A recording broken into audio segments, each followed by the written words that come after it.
Lucas capítulo 24, versículo 13 até o 36.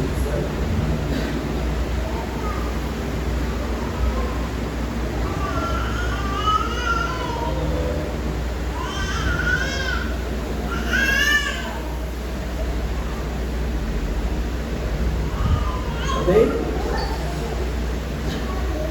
Vamos ler. Diz assim: naquele mesmo dia, 2 deles estavam indo para um povoado chamado Emaús, a 60 estádios de Jerusalém. No caminho, conversavam a respeito de tudo o que havia acontecido. Enquanto conversavam e discutiam, o próprio Jesus se aproximou e começou a caminhar com eles. Mas os olhos deles foram impedidos de reconhecê-lo. Ele lhes perguntou: sobre o que vocês estão discutindo enquanto caminham? Eles pararam com o rosto entristecido. Um deles, chamado Cleopas, perguntou-lhe: você é o único visitante em Jerusalém que não sabe das coisas que ali aconteceram nesses dias? Que coisas? Perguntou. O que aconteceu com Jesus de Nazaré? Responderam. Ele era um profeta, poderoso em palavras e em obras diante de Deus e de todo o povo. Os chefes dos sacerdotes e as nossas autoridades o entregaram para ser condenado à morte e o crucificaram. Contudo, esperávamos que ele era quem traria a redenção a Israel. Hoje é o 3º dia desde que tudo isso aconteceu. Algumas das mulheres entre nós nos deram um susto hoje. Foram de manhã bem cedo ao sepulcro e não acharam o corpo dele. Elas voltaram e nos contaram ter tido uma visão de anjos, e estes disseram que ele está vivo. Alguns dos nossos companheiros foram ao sepulcro e encontraram tudo exatamente como as mulheres haviam dito, mas não o viram. Ele lhes disse: como vocês custam a entender e como demoram para crer em tudo o que falaram os profetas? Não devia o Cristo sofrer essas coisas e entrar na sua glória? Então, começando por Moisés e todos os profetas, explicou-lhes o que constava a respeito dele em todas as Escrituras. Ao se aproximarem do povoado para o qual estavam indo, Jesus fez como que ia mais adiante. Eles, porém, insistiram muito: fique conosco, pois o dia já findou e está chegando a noite. Então entrou para ficar com eles. Quando estava à mesa com eles, tomou o pão, deu graças, partiu e o deu a eles. Então os olhos deles foram abertos e o reconheceram, mas ele desapareceu. Então perguntaram um ao outro: não ardia o nosso coração enquanto ele nos falava no caminho e nos explicava as Escrituras? Imediatamente levantaram-se e voltaram para Jerusalém. Ali encontraram os 11 e os que estavam com eles reunidos, que diziam: é verdade, o Senhor ressuscitou e apareceu a Simão. Então os dois contaram o que tinha acontecido no caminho e como haviam reconhecido Jesus quando ele partiu o pão. Amém? Vamos orar em nome de Jesus. Deus, obrigado pela tua palavra, Senhor. Como somos dependentes, Senhor, da tua voz. Como somos dependentes de escutar, Senhor, a tua voz que fala, Senhor, aos nossos corações, que fala as nossas vidas, que nos guia, Senhor. Como é importante escutar isso junto com os nossos irmãos, junto com a nossa família de fé, Pai. Que o Senhor possa alimentar a nossa fé nesta manhã, Deus. Que o Senhor possa nos exortar, possa nos guiar no caminho, Senhor, de retidão. E que os nossos corações sejam transformados, Senhor, sejam conduzidos, Senhor, no verdadeiro caminho, Senhor, que é difícil, que é estreito, mas que nos conduz à salvação. Em nome de Jesus é o que nós te agradecemos e te oramos nessa manhã. Amém. Bem, gente, hoje a gente está iniciando uma nova série de sermões, certo? Você já deve ter visto lá o nosso Instagram, né? O nome da série é o Drama das Escrituras. Hoje a gente pretende fazer uma introdução. Ainda não é, vamos dizer assim, o primeiro capítulo da série, né? É o primeiro capítulo porque é o primeiro domingo que a gente está falando sobre isso, mas hoje vai ser mais uma introdução sobre o que a gente vai falar nos outros, em cada ato que a gente vai expor aqui a cada domingo, durante todos os 8 domingos da Epifania. Não necessariamente essa série tem a ver com a Epifania, certo, gente? A gente está vivendo essa estação aí da Epifania de Jesus, mas não necessariamente a temática que a gente vai tratar vai ser essa. A gente só arrumou que essa série ficasse dentro dessa estação, para que na próxima estação da Quaresma a gente pudesse entrar numa nova série, uma nova temática, com mais a ver, mais identificação com o período da Quaresma, certo? Nessa jornada, a gente pretende falar sobre essa grande história das Escrituras, que muitas vezes, né, por muito tempo a gente leu, e talvez você tenha tido essa experiência também, a gente acostumou até nos nossos devocionais, fazer leituras individuais. A gente pega os versículos, os diários que tem por aí. Hoje é mais com diário, não. Hoje é café com Deus, uma coisa assim, né? Café com quê? Café com Deus Pai, né? Pronto, a gente pega esses devocionais que tem por aí, que pegam os versículos isolados, né? Aí a pessoa que escreveu lá já passa uma dieta ali para você, para aquele dia, você já consegue postar, é um negócio bonitinho, é um negócio instagramável, né? E tudo, mas nos coloca numa posição de entender a Escritura Sagrada como se fosse um monte de peças de quebra-cabeça separadas, e que a gente nunca consegue olhar para ela como um quebra-cabeça já montado. A gente vê cada capítulo, cada livro desse grande livro, cada episódio desse grande livro, a gente lê, a gente se relaciona. Talvez você já leu a Bíblia toda, porém você não consegue ter essa percepção do que une todos esses livros, do que une cada história que está sendo contada em cada um desses livros, né?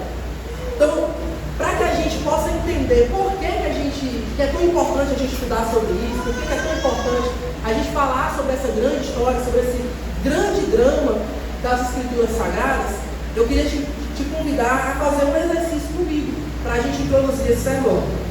Queria que você imaginasse, ou você lembrasse assim, de alguma situação que já aconteceu, ou você viu acontecer com alguém quando se está iniciando ali alguma relação, alguma amizade, algum flash, alguma coisa do tipo. Quando duas pessoas começam a se conhecer, quando duas pessoas começam a conversar com o interesse de aprofundar, criar um vínculo de amizade, ou seja lá do que seja, como que isso se acontece, né? As pessoas normalmente sentam, começam a conversar e começam a perguntar as coisas sobre o outro, e a gente começa a compartilhar sobre várias histórias e várias experiências da nossa vida. Isso é normal. E é cada vez que a gente vai abrindo a nossa vida, contando cada episódio de coisas interessantes que a gente tem para contar, claro, né, sempre da nossa ótica, sempre falando ali da nossa perspectiva, a outra pessoa também vai falando sobre ela, a gente vai vendo as diferenças, a gente vai vendo aquilo que a gente converge, a gente vai vendo aquilo que a gente combina, as nossas afinidades, né, e tudo mais. E quanto mais essa conversa vai se desenrolando, quanto mais você conta sobre a sua vida, escuta sobre a vida da outra pessoa, a gente começa a ser capaz de, pegando o apanhado de todas essas histórias, começar a formar uma certa identidade a respeito da outra pessoa. É como se eu passasse a me relacionar com o Vitão, conversar, eu conheço o Vitão e tudo mais, a gente começasse a conversar, ele pergunta sobre a minha vida, eu pergunto sobre a vida dele, e baseado naquilo que ele me conta, e de como ele me conta, de como eu vejo ele me contando isso, da forma que ele se expressa, e do ambiente que a gente está inserido, eu vou começando a criar uma imagem a respeito do Vitão. Vitão, ele é assim, a gente combina nisso, não gosta do Vitão em relação a isso, e tudo mais.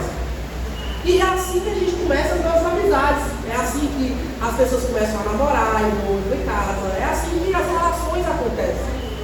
Isso é normal, isso nos mostra a importância e como a gente está sempre em contato com grandes narrativas, com grandes histórias, ou pequenas, às vezes elas são narrativas pequenas que não fazem muita diferença olhando assim de primeira, às vezes elas são grandes narrativas. E olhando para essas grandes narrativas, que a gente pode chamar de grandes narrativas, grandes histórias, meta-narrativas, né, sei lá, o que você queira chamar, a gente começa a entender a importância de se haver uma grande história unindo todas essas histórias que a gente conta, que a gente conhece sobre o outro e conta sobre a nossa própria vida, certo? Aqui, certo? Deixa a criança aí. Então, pegando todas essas histórias, a gente deveria fazer esse tipo de pergunta. Porque, na verdade, a gente está inserido, querendo ou não, propositalmente ou não, a gente está inserido em alguma dessas narrativas, dessas grandes narrativas que nos são propostas na nossa sociedade hoje, sempre foi assim. A verdade, a pergunta, que a divisor de águas que a gente deve fazer é em qual narrativa, em qual grande narrativa nós estamos inseridos. Ao me relacionar com o Vitão, eu preciso falar assim: será que isso é o suficiente para me dar sentido para essa amizade, para dar sentido a essa relação? E se eu for além disso, isso é suficiente, as pequenas histórias que a gente fala sobre nós, é suficiente para dar sentido à nossa vida, aos nossos propósitos de vida, aos nossos anseios? Talvez não. Então, a gente precisa começar a se perguntar em qual grande história a gente está inserido, certo? E aí as coisas começarão a fazer um pouco de sentido. A gente tem, eu não vou falar muito sobre isso, até porque o tempo já está indo embora, né? Mas a gente tem à nossa disposição aí várias grandes narrativas da sociedade, narrativas mais secularizadas, né? Eu posso citar aqui algumas mais conhecidas da nossa internet, né? Você pode olhar para o capitalismo, onde tudo que gira, a ideia do capitalismo o centro de todas as coisas está na importância do dinheiro, do recurso, do capital, né? Então tudo vai ser importante ao redor, tudo vai girar ao redor da importância que é o capital. Então não vai haver sensibilidade para nada mais além disso. Você pode olhar para o comunismo e entender toda essa questão da luta por essa igualdade, e de uma parada até um pouco escatológica, né, em relação a isso. Você pode olhar para o humanismo, para um certo antropocentrismo que coloca o homem no centro da importância da nossa vida. Então, para nós, o mais importante é ser feliz. Para o humanismo, o mais importante é que o homem seja feliz. E se a felicidade dele está baseada nas coisas passageiras, é importante que ele esteja se satisfazendo de todas essas coisas, e assim ele vai ser uma pessoa feliz, e assim as coisas vão estar acontecendo da maneira que deve acontecer. E você vai encontrar outras narrativas por aí. Você vai encontrar mais ligado à religiosidade, né, como o islamismo. Você vai encontrar o romantismo, vai encontrar várias coisas que você pode abraçar para a sua vida, voluntária ou involuntariamente, na sua jornada de vida, né? Mas o que nós estamos aqui para falar não é sobre essas outras narrativas, mas sobre a grande narrativa das Escrituras, que a gente precisa entender, e que, claro, isso é o diferencial de todas as coisas, entender que essa grande narrativa das Escrituras é, na verdade, não apenas uma narrativa a mais, mas a verdadeira narrativa, aquela que é a verdade sobre todas as outras, aquela que prevalece sobre todas as outras. Então, você vai encontrar em alguns momentos nas outras narrativas coisas que até se relacionam com a verdade bíblica, mas elas não são completamente, elas não convergem completamente. Em algum momento vai rolar um atrito ali, porque não vai casar suficientemente com a mensagem da Escritura, a mensagem da redenção da humanidade, né? E todo mundo, gente, precisava fazer essa pergunta. Isso é importante para que a gente entenda como a gente deve viver a nossa vida. Mas o que é que isso tem a ver com o texto que a gente leu hoje, né? O que é que tem a ver com os discípulos encontrarem Jesus, os discípulos descobrindo ali que aquela pessoa que estava caminhando com eles era o Senhor deles, que tinha morrido fazia 3 dias, eles estavam ali tristes por causa disso. A gente pode encontrar, gente, imagina, né? A gente está andando assim no caminho, encontrar Jesus, né? O sonho de qualquer pessoa. Não sei se sonho não, às vezes eles geram medo, assim, né? Encontrar Jesus falar assim, só com uma palavra assim. Mas foi essa a realidade. Jesus havia morrido, os discípulos estavam ali meio que sem saber o que fazer. Imagina, uma galera que estava caminhando com Jesus mais intimamente. Era uma galera que vira os milagres, assim, muito mais do que a gente sabe, né? Muito mais do que são escritos nos evangelhos. aqueles discípulos, eles viam Jesus operar todos aqueles milagres, viam os ensinamentos, viam o significado das coisas que muitas vezes as multidões não conseguiam entender. E mesmo assim, após a morte de Jesus, eles estavam feito barata tonta, correndo para um lado e para o outro, sem saber o que fazer, tristes, frustrados, sem saber para onde eles iam investir a sua vida.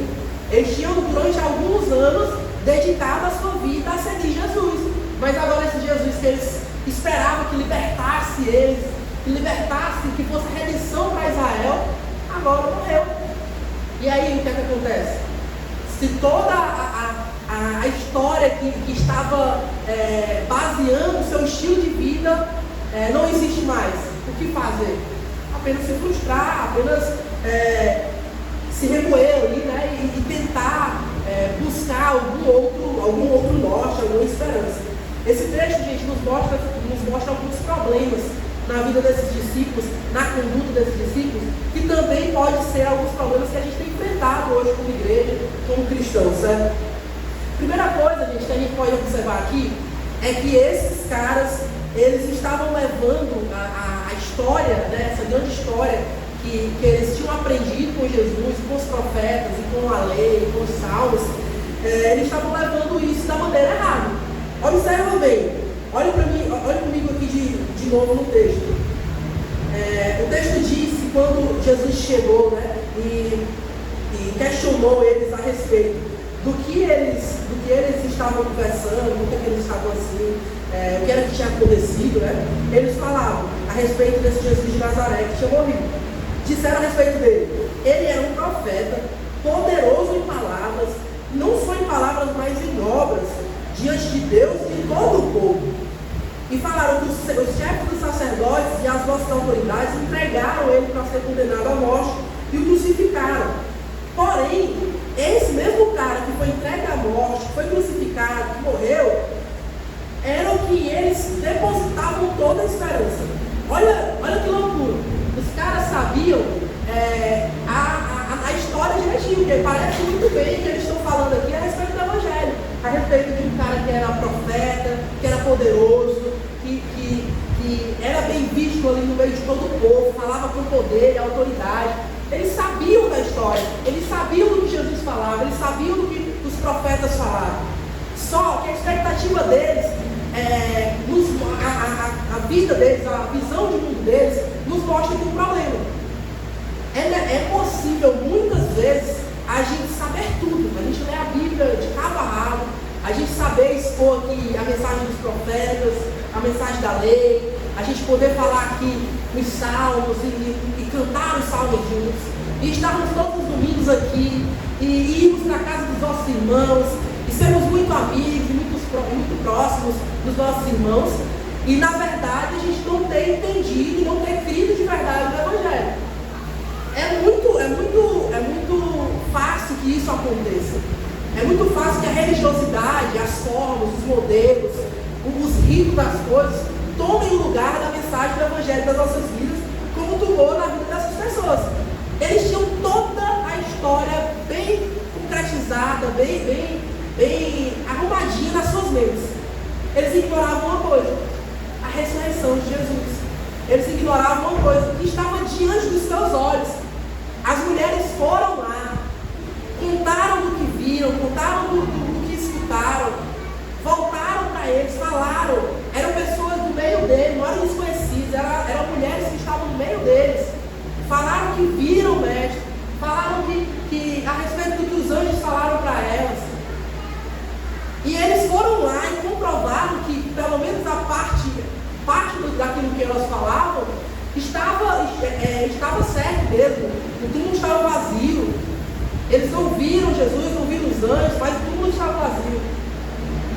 Mas mesmo diante de todos esses fatos, mesmo diante de todas essas coisas, eles ainda tinham em suas mentes, ainda tinham em suas cabeças aquele plano bem direitinho de redenção de Israel, um plano que era muito mais terreno do que espiritual, um plano que era muito mais para satisfazer as suas necessidades do que satisfazer a vontade de Deus. E não é assim que muitas vezes nós temos caminhado. Às vezes a gente leva a nossa fé como uma peça desse grande quebra-cabeça. É como se fosse a nossa fé uma gaveta de um grande armário da nossa vida, que a gente abre aos domingos, até abre no início do dia para ler ali, como eu falei, né, fazer o nosso devocional, ler um versículo e abrir a Bíblia ali do nada e Deus falou comigo. O versículo que eu abri. Gostei, as caixinhas de promessas, só tinha promessas boas, né?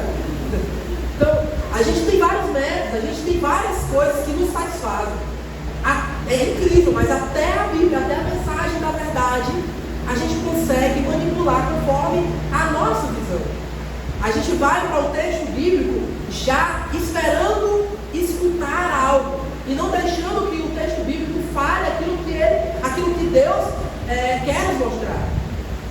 Por isso, a importância de nós entendermos essa grande narrativa de um Deus que está trabalhando para redimir o seu povo, que está trabalhando para restaurar a sua criação. É preciso que a gente entenda isso quando a gente vai ler as Escrituras. Porque senão a gente vai começar a consumir, e a única coisa que a gente não escuta é aquilo que Deus quer falar sobre as nossas vidas. Sabe uma coisa que nos mostra muito isso? A gente tem visto a maioria das pessoas falarem assim: eu quero entender o que Deus tem para a minha vida, eu quero entender qual a vocação que Deus tem para a minha vida. E você não vai ter nas Escrituras nada a respeito disso. Sempre acha um chamado, a vocação, sempre quando a Bíblia fala sobre isso, fala sobre comunidade, a vocação da igreja, a vocação do povo de Deus, a missão da família de Deus, e não de um indivíduo. Então você é chamado para servir a Deus e se submeter a essa missão, a essa vontade de Deus em qualquer coisa que você esteja fazendo. Seja limpando a igreja, seja pregando, seja no tribunal defendendo alguém, seja, sei lá, no escritório de psicologia atendendo alguém. Nós somos chamados a servir a Deus em todos os lugares, porque tudo pertence a Ele. Eles andavam com Jesus, mas eles não conseguiam ver Jesus. Eles conheciam a história de Cristo, mas conhecer é diferente de crer. Talvez você tenha tido essa experiência quando você converteu, quando você teve contato com Jesus.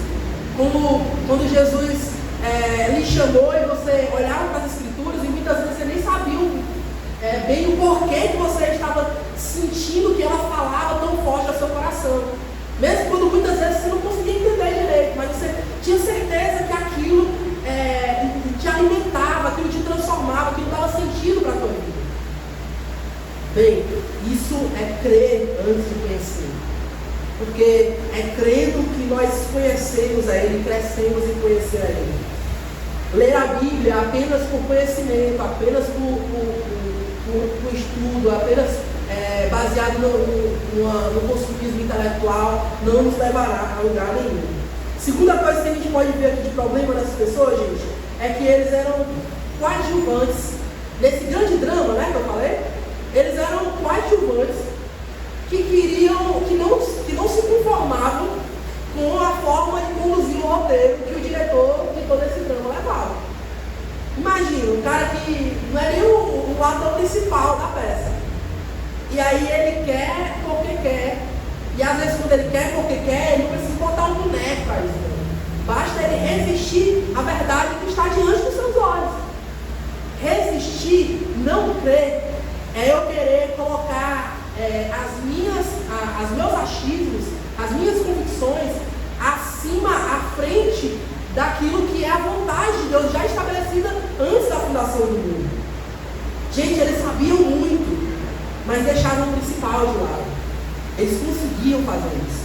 Nós conseguimos fazer isso. Às vezes a gente fala sobre esses dias, eu nem sei, meu Deus, não dá tempo.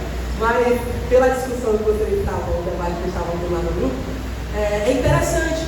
Às vezes a gente se veste de uma tradição ou de outra, de forma que a gente não consegue enxergar os próprios defeitos das nossas tradições e a gente não consegue enxergar as coisas boas da tradição dos nossos irmãos. Por quê, gente? Porque a gente tem uma capacidade muito grande de defeitos que estão nos outros e nunca os defeitos que estão na gente, nunca as falhas que estão na gente, certo? E isso desce para todas as áreas das nossas vidas, certo? Nós somos especialistas, nós somos como esses discípulos, nós temos Jesus caminhando com a gente, questionando a respeito do porquê nós estamos tristes, do porquê nós estamos discutindo sobre aquilo, e mesmo assim nós conseguimos não ver Ele em cada ato da nossa vida. As suas expectativas sobre o desfecho foram frustradas, e a frustração tomou conta das suas vidas, a ponto de Jesus estar ali do lado dele, querendo mostrar que não era necessário eles se frustrarem, porque o plano estava correndo, a peça estava andando e o sucesso de bilheteria estava grande. No céu, porque na terra o negócio estava bravo, né?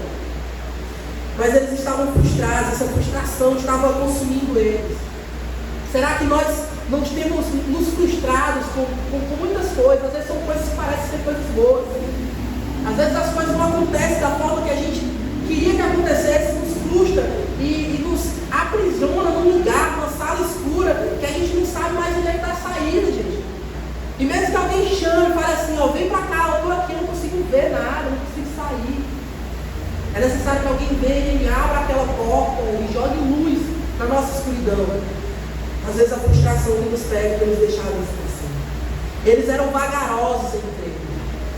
Sabe aquela pessoa que você tá? Faz isso, cara, faz isso. A pessoa vai lá e faz. Não age assim, a pessoa vai lá e age. Depois volta. Não deu certo. Aí o pastor vai lá, a vontade de dar uma pizza, né? A vontade de dar uma pizza. E aí fala assim, vai, não vai. Faz assim que é melhor. Faz assim que é a forma certa. Aí a pessoa vai lá e faz totalmente o contrário. Para que ele vai, né? Para que ele vai aconselhar mesmo, né? Eu só queria ir para o outro lado, só queria saber que era para ir para outra direção. Mas nós temos essa tendência, gente, de ser vagarosos e escutar a voz de Deus. Como se Deus estivesse todo domingo após domingo falando. Parece que a gente está em outro mundo. Parece que a gente está olhando o Instagram na hora do culto. Não, isso não acontece não, gente. Foi uma indiretazinha sem saber pra quem, sabe, gente? Mas brincadeiras à parte, a gente tem feito isso muitas vezes. A gente tem preferido não escutar a voz de Deus, preferido seguir aquilo que é o nosso plano. E o nosso plano é o melhor, o plano de Deus não vale.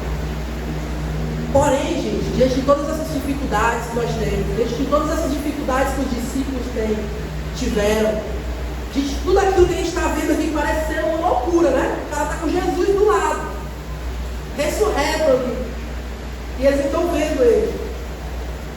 Mas a mensagem verdadeira, a mensagem do verdadeiro evangelho, ela nos liberta. O que nos liberta não é a verdade do Bolsonaro, né?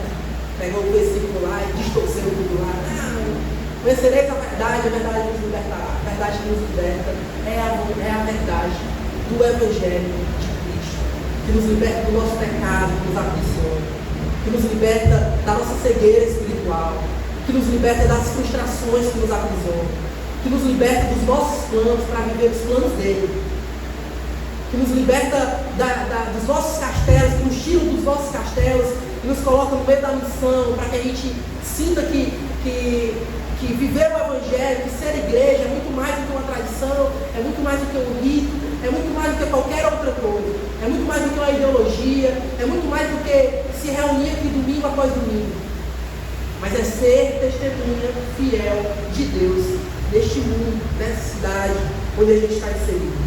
Ele nos liberta e ele que vem em direção. É lindo esse texto, porque ele nos mostra como a gente está caminhando entristecido, frustrado, e a gente está conversando sobre as nossas dores, está mastigando aquilo, e de repente Jesus chega para perto da gente, caminhando, andando junto, perto de nós, e a gente não percebe, mas ele está perto da gente, e a gente chorando, e a gente gritando, dizendo que quer abandonar, dizendo que não quer mais, que não vale mais a pena.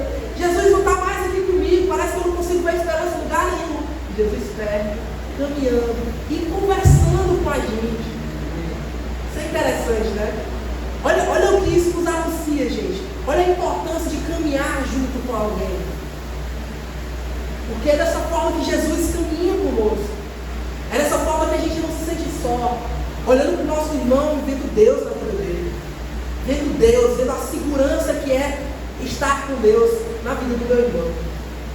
Jesus anda perto de nós. 3 coisas que a gente consegue ver Deus indo em direção a esses discípulos e também é Deus indo em direção a nós, a sua família, o seu povo. Deus anda perto de nós. Deus não está longe. Às vezes a gente não vê. Quantas vezes, eu não vou falar exemplo de ninguém, quantas vezes eu não cheguei aqui para pregar e falar assim, meu Deus, eu queria que outra pessoa estivesse pregando aqui no lugar. Porque eu não tenho vontade de chorar, eu não tenho vontade de estar aqui, eu não tenho vontade de nada. Mas não são as minhas emoções que me trazem aqui. A minha fé supera as emoções. A minha fé supera aquilo que eu posso sentir, aquilo que me faz me arrepiar. Porque se eu estou aqui para aquilo que me faz arrepiar, gente, a primeira vez que o louvor não foi um louvorzinho bom, não foi um louvor melancólico, não, você já vai para o dele, já vai para... E é assim que a igreja brasileira tem caminhado, né? Sempre atrás de modelos novos, né? Um dia desse era G12, aí depois M12, aí agora modificaram as visões de céus, aí agora que está passando, não, o lance da igreja preta já está passando, já está vindo um lance aí já americanizado de novo das igrejas mais clean, né? As igrejas mais, um ambiente mais limpo, que traz essa sensação de pureza, de beleza. E a gente vai assim, pulando de onda em onda, de onda em onda, fazendo culto para jovem, do jeito que o jovem gosta, que é para ele preferir vir para a igreja e não ir para a festa. É mais fácil deixar que ele vá para a festa, mas seja fiel naquela festa. Mais fácil, guardar das proporções, né, gente? Eu falo para festas tão duvidosas assim, né? Ele anda perto de nós, gente. Mais do que isso, ele nos desperta. Jesus questionou aquele discípulo, Jesus falou com eles, perguntou, eles... Sabe quando alguém chega pra gente para contar as suas dores, a gente já quer falar assim, né? Já quer dar solução, né? Não, mas é isso, é aquilo, faz isso, aquilo e tal. Jesus escutou primeiro. Escutou as coisas. Jesus. Mas a gente quer ser os especialistas. A gente quer sair dando diagnóstico para todo mundo. Não, isso aqui é se você rezar 15 Ave Maria, se você fizer um devocional a semana toda, você é melhor. Isso não é um devocional, né? Às vezes a pessoa está precisando de um psicólogo. Às vezes a pessoa está precisando fazer uma caminhada. Às vezes a pessoa está sobrecarregada demais. Às vezes a pessoa só está precisando criar vergonha na cara mesmo. Né? Isso daí não está fora das coisas que acontecem, não. Mas Jesus nos escuta. Ele está perto e nos escuta. E nos desperta. Quando ele fala, ele fala. E às vezes, a gente não tem escutado a voz dele. Por quê? Olha como Jesus fala aqui. Só me localizar. Ele lhes disse, versículo 25: como vocês custam a entender, como demoram para crer em tudo o que falaram os profetas. Vamos apontar assim, né? Escutei, né? Agora vai comer enquanto a arroz seca, né? Versículo 26. Não devia o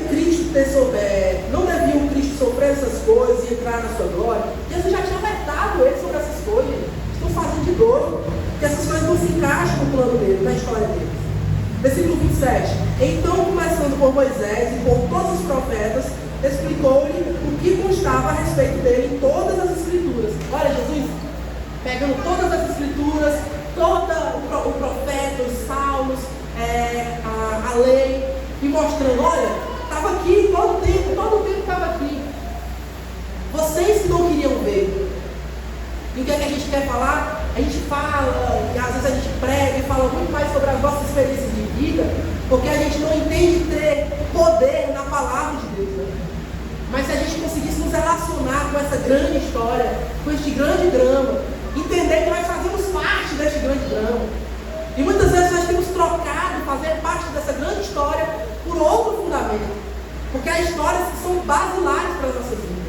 E se a história que é basilar para as nossas vidas não for a história da redenção, povo de Deus, a história da redenção do mundo, o evangelho de Deus sobre as nossas vidas, vai ser outra coisa. Não tem como servir a dois senhores. Não tem. Mas Jesus nos desperta. Ele não estava aqui tirando apenas dúvidas a respeito das Escrituras, mas ele estava dando aquele sacolejado. Esperto, meu irmão, está aqui, ó. O tempo todo estava aqui. E mesmo assim, eles não estavam vendo que ele era Jesus. E terceiro, gente, Jesus se revela para nós. Ele não caminha com indiferença. Ele não caminha perto sem querer se envolver. Ele não caminha perto sem te falar a verdade, sem se revelar para ti. Ele se revela. Ele mostra para nós quem Ele é, para que nós vejamos quem nós somos, para entender quem nós somos dentro dessa grande história. O que a nossa história é de relevante no meio dessa grande história, nós precisamos entender quem Ele é e qual a sua grande história. Qual a grande história de Jesus. Amém? Diante disso, gente, eles chegam até onde eles estavam querendo ir, até o seu destino. Eles chamam Jesus para dentro, convencem Jesus a ficar, e aí fica a nossa missão, né? Quando Jesus parte o pão, reparte o pão. Olha que ambiente lindo. Atos também vai falar sobre isso, né? Sobre o caminhar juntos, sobre o partir do pão, as orações. Olha o ambiente que mostra que nós estamos com Cristo. O partir do pão, as relações, as orações, viver juntos, e compartilhar dessa fé que nós cremos juntos. Nós somos famílias, não é porque nós adoramos a mesma pessoa, não é porque nós gostamos do mesmo estilo musical, não é porque nós nos vestimos igual. Nós somos família porque nós cremos em Cristo. E é por isso que nada dessas outras coisas devem ser capazes de nos separar. Nenhuma dessas outras discussões podem ter poder suficiente para vencer o poder que foi acima de todos os outros, que nos uniu à sua história, à sua grande história. Jesus Cristo é o nosso Senhor. Amém? Nós vamos ver como isso desenrola na criação, os profetas, a lei, no ápice, né, que a gente tem em Jesus Cristo, nos próximos domingos, certo? E a missão que fica para nossas vidas, a tarefa que fica para nós, é que nós nos relacionemos. Dê uma chance ao seu irmão. Talvez é Deus, através do seu irmão, que está querendo te ajudar, que você não está vendo ele.